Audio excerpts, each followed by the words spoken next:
You're Sperp back with another video, and finally the Rebel Moon trailer has dropped in all 3 minutes and 30 seconds. I don't know how this is going to be considered a teaser trailer, but this is just going to be my honest thoughts on this movie. This is supposed to be Zack Snyder's kind of Star Wars, and it definitely feels like that in some cases. It definitely seems like he's pulling from a little bit of Star Wars, a little bit of Dune, a lot of things we've seen in sci-fi. Visually, there's some things in this trailer that looks really good. There's other things that kind of look off to me. It definitely looks like he used the volume to kind of shoot a lot of this, and it definitely shows. Definitely feels like a Netflix movie. I feel like this is definitely going to be Zack's most ambitious film just because of what he's trying to go for, and I definitely see it being a mixed movie. Obviously, you're going to have those Snyder fans that just praise everything that he does, and he does no wrong, and he's perfect, and of course you're going to have people to gas him up on that. But I don't hate Zack Snyder as a filmmaker. I think he does great with action sequences and stuff like that. I just don't understand why he has to put slow-mo in all of his movies. I'm like, bro, come on, could we just get something where you don't need to use slow-mo? But don't know much about this story just based off of this trailer. You can kind of hint at it's going for a prophecy, or there's this prophecy of this chosen one or this savior type figure. So it's very much in the lines of Dune, kind of Star Wars, kind of borrowing that kind of whole, theme in this movie. It's going to be split into 2 parts, so I'm guessing that's why the trailer is so damn long.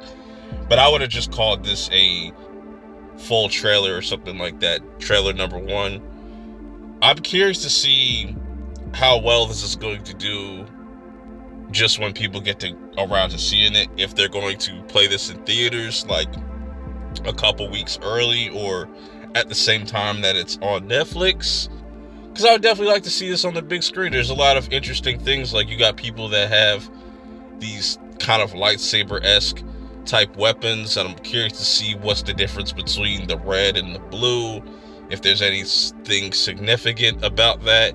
We have the big bad teased in here. Hopefully he's a good villain.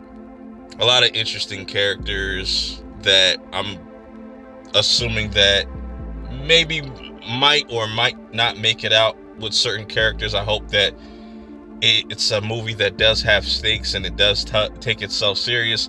And this movie definitely looks like it's going to be a fun ride. I think it's going to be one of those cases where the action is going to be really solid, but the story is going to be really mixed with certain people, because that's always kind of been people's big gripe about Zack Snyder and his storytelling, is it's very hit or miss for a lot of people. Like I said, there's other people that feel different, that he does no wrong. He's a perfect director, which I don't think any director is perfect. I think that's subjective and opinion based, but it looks solid. It's not doing anything mind-blowing or just visually stunning on some James Cameron shit. I don't expect that from Netflix. I'm just hopeful for a good story and something that's just different in a way that we haven't seen before in sci-fi in a long time. Because we got Dune Part 2 and The Creator, which I think those are the 2 films that are going to be really dope sci-fi movies. This could be too. I'm just kind of hesitant. I'm hesitant a little bit, but I'm definitely going to check this out day 1. But it's just certain things that kind of throw me off visually, because I made the joke that it kind of looks like a sci-fi Tubi movie with the biggest budget. Because there's definitely certain shots where it's just like, okay, that looks super duper low budget. I'm just like, wow, that's terrible. Or on the next kind of shot, you would see something that's actually kind of impressive. So, here's the release dates for Part 1 and Part 2.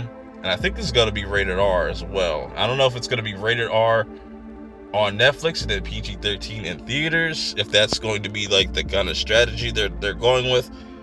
4 months in between the sequels is kind of interesting, but let me know your thoughts of this trailer. Are you looking forward to Rebel Moon? Until next time, I will see y'all in the next one.